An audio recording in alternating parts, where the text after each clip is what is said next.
In this video, I'll show you how to add website content. You might use this process to post your scope and sequence documents, weekly newsletters, spelling lists, math or literacy support resources, etc. I frequently get questions about how to add a page to the website. Edline works a little bit differently than other website editors in that a page administrator will add content and that content becomes a page. So there's not really a way to add a page. Instead, you add a document to the website, and I'll show you how to do that. There's a variety of ways that you can post content.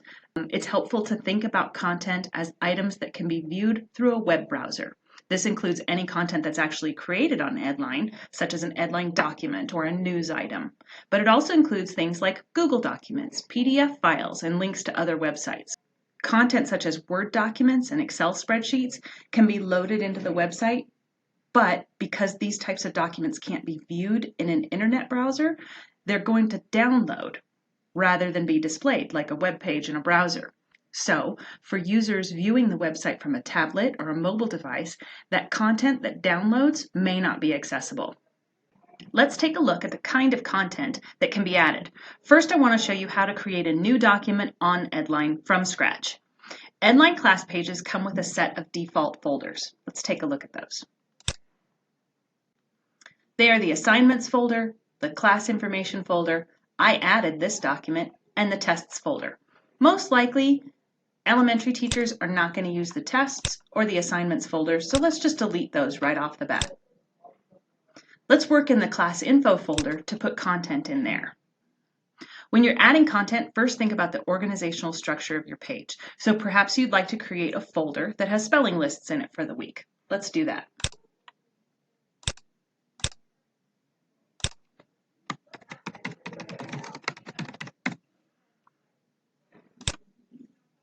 Now, within this demonstration class, we have a class info folder. You can see the contents of my class info folder are here. All I have in it is a spelling list. So let's work in our spelling lists folder and just add a new document. Let's call it Week 1 List. I'm going to enter the content by hand, and I'm going to say, those are our spelling words for the week. Now, the nice thing about adding content in list view is that I can save and add another. So let's say I want to add the week 2 list at the same time.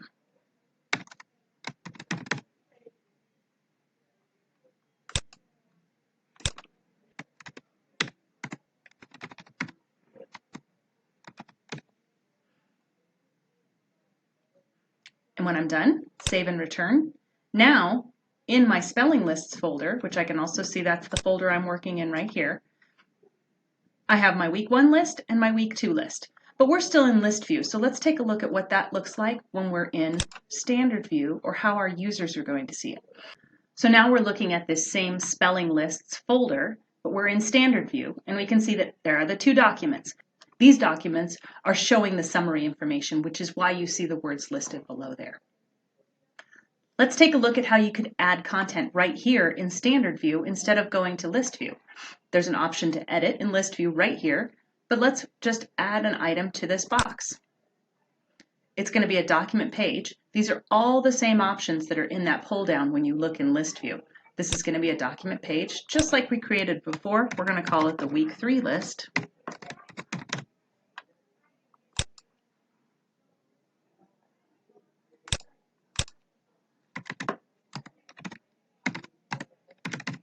Add my content. Here's my content editor options up here. Save, done. And now I have a week 3 list also showing. In this folder list view, these documents are all now links that we can go directly to the document, and then you can always edit to change the font size or the color.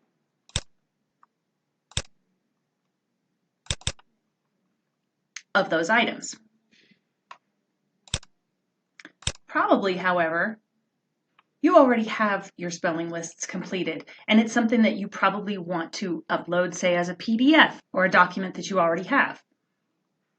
Let's take a look at that process. Back in the class info folder, let's say we have several PDFs that we need to add, things such as your scope and sequence. I'm going to add those documents here. And in this case, they're going to be files because they're files that already exist. I'm just going to pick those files from my computer. There's my scope and sequence, and I'm going to do several at one time using the control key. I'm going to select my back to school night information, my field trip schedule, and also my handbook. You can see that it's adding all of those documents at one time. I can make edits to those titles right here.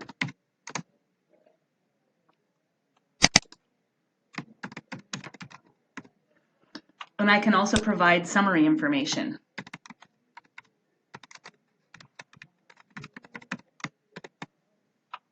When I select Start Upload, all 4 of those files are going to upload at one time, so I don't have to add items one at a time if I'm adding content to a folder from Standard View. Once those are uploaded, I can select Done. My new files are going to be added to that list. I can also go into List View and make changes in here to those files.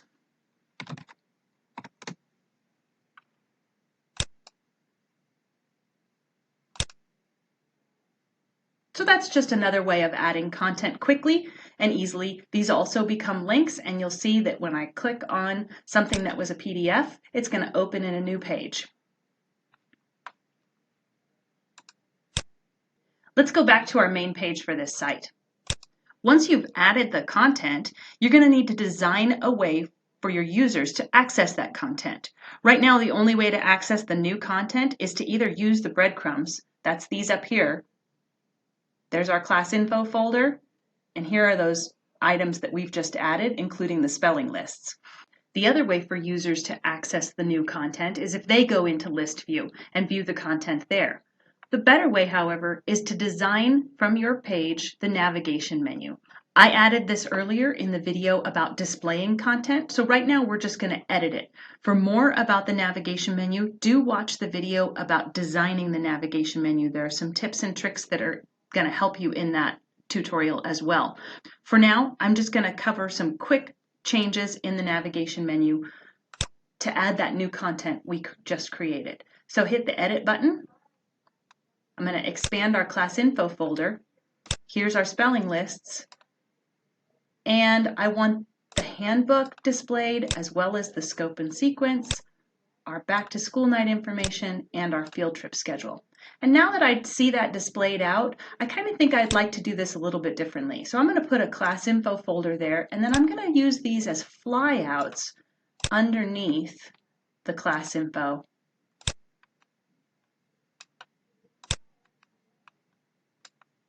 And I'm going to move the spelling list to the bottom of my list. Let's see how that looks. Now my navigation menu has 3 items: contact information, our class information, and the spelling lists. If I hover over these, I can go directly to the PDF file that I uploaded with information about back to school night.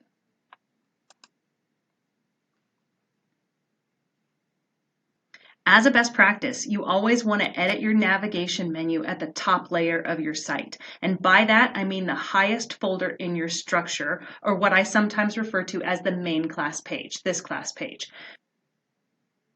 You'll see that when I now click on the documents that we created earlier, both this folder and any of these spelling lists, that navigation menu is driven by the parent page or the main class page. I'm going to use the breadcrumbs to go back up there now.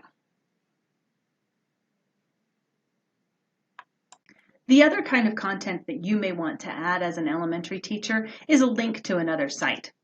Just really quickly, you can add an item to this box.